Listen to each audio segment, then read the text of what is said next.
I seem to see more and more in these home flipping shows and the renovation shows, and I didn't know there was a name for it, Barkitecture. Well, I think that it's just a testament to how crazy we are about our pets and how we buyers and homeowners will make choices of what they live in based on how their pet can live there too. Yeah, if you've ever wondered, do I spoil my dog? Go to Paws and Pints or someplace like that and realize that you are far from alone in spoiling your pets and make them feel like members of the family. Right. That place is an absolute palace.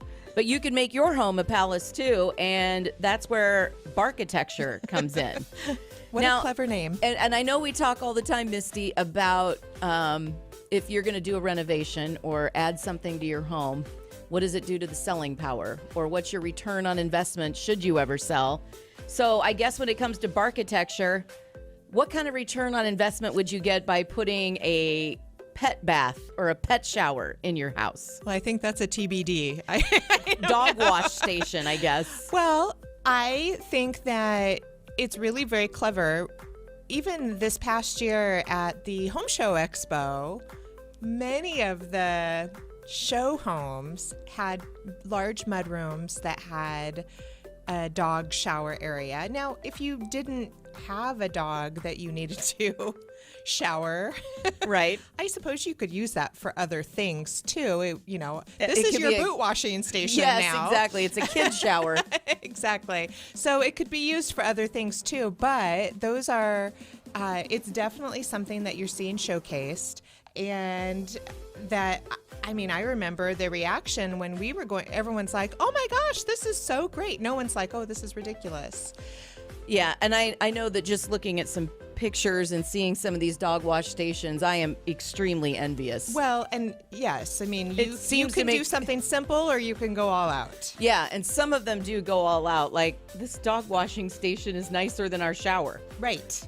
But it does look like it would be amazingly handy, whether you have dogs or not, to have like a nice little shower with a flexible hose attachment and an elevated platform right there to whether it's to wash off your dog or muddy boots or whatever you may have. Well, another trend is putting hidden food and watering stations or like doing a little pot filler for the water. And, I'm building a house right now and I was like, is that something that I should do?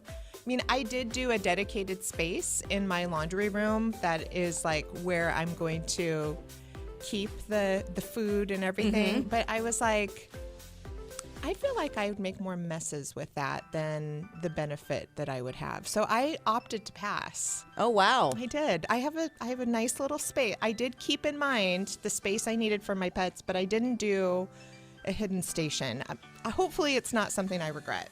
Yeah, and speaking of, okay, you kind of assessed your situation and the space you were thinking about and decided to pass.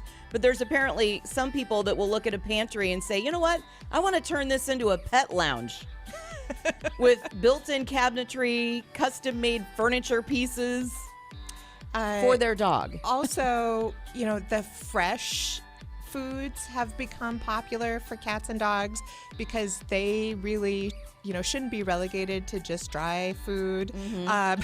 So people putting in under-counter refrigerators specifically for pet food, their custom food. Wow. Yeah, you can check out some of these photos. I think just a simple Google search and you're going to be like, wow. Well, there was something about pet showers for cats as well, like doing a special place for the cats to be able to go out and in on their own. Oh yeah, a catio. A catio, yes. I've seen catios before. And I'm all for just trying to maybe find a little place to stow the litter box too. We didn't have something in our home, but we ended up buying kind of like, it's almost like a little crate that in an apartment, it might even look like an end table or something to stow your litter box.